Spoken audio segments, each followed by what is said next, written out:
Paradoxical conspiracy hypothesis, okay? Today, I have a whole list of these. Today, we're going to talk about guns, okay? So I'm going to chill here. I'm going to kind of look out the window. So, guys, again, I don't put 100% conviction behind any hypothesis, right? If you're a truly objective thinker, you don't. So don't go saying or thinking this is my absolute position on guns and gun control. However, one principle I always use when I'm thinking about things, about the big picture stuff, is that the outcome is intended, right?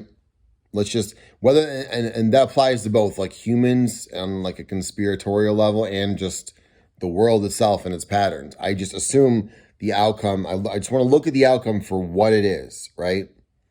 And what is the outcome of the push for gun control?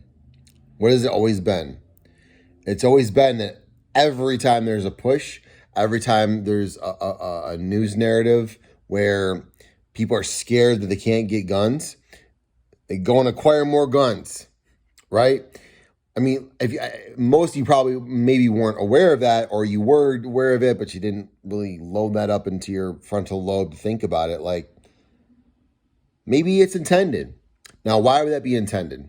That would be Homeland Security, okay? It would be to look at everything. Everything is becoming networked, right? Like, so that if we actually, because of the sophistication of our weapons, right?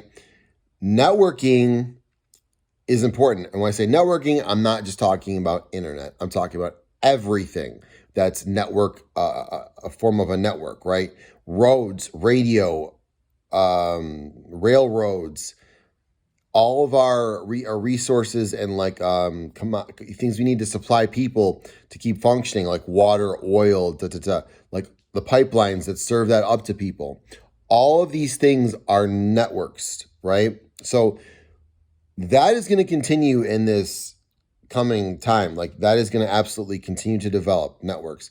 So even our money looks like now soon, it will officially, eventually, maybe in a decade or two, be like networked into the what do they call that? The blockchain, right? Cryptocurrency. So why not guns? In other words, when I say networked, I mean that means that enemies from the outside can't just come and show up to an area and like conquer it. Now, don't get me wrong, we have a military and all that stuff, and I'm sure they're very efficient, but I'm sure they have, they're able to mobilize, I'm sure. But isn't it important for the citizens to be prepared? But now think about this, if you say to the citizens, hey guys, you should prepare yourself, right? Like the government telling us to get guns. And then guess what? Then when people go and kill people, then they're going to say, the government said go get guns. And then people really would be more people really would be anti-gun, because they would be, the people who are anti-government would then, whatever. You get what I'm saying? If you really want to motivate people, you create their resistance for them, right? This is very, very clever. And again, when I say this is a paradoxical conspiracy hypothesis, what I mean is that it assumes well intention on the government's part, like good intentions, it assumes. So again, wouldn't it make sense, letting go of your personal position on the topic at hand? Wouldn't it make sense that if the government wanted us all to be more secure, what they would actually do was pretend to be taking away the guns, to threaten it, right?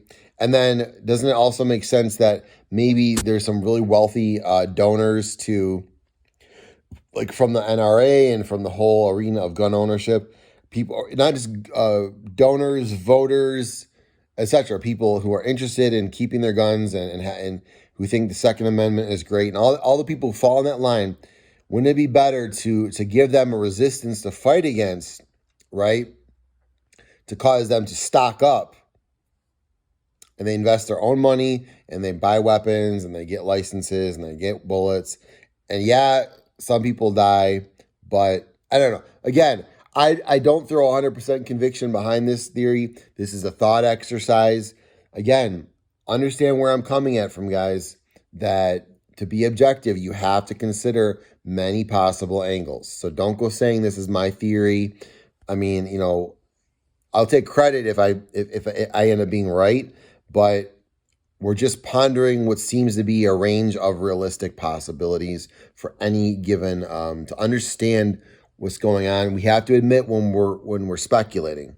Okay, so let's not do that. Okay, so this is my opinion, not fact. It's a hypothesis to be challenged and tested and pondered and questioned. Okay, I put it out for you to criticize. Criticize away. All right, and we'll dialogue about it. Start a conversation. Talk to you soon. Bye.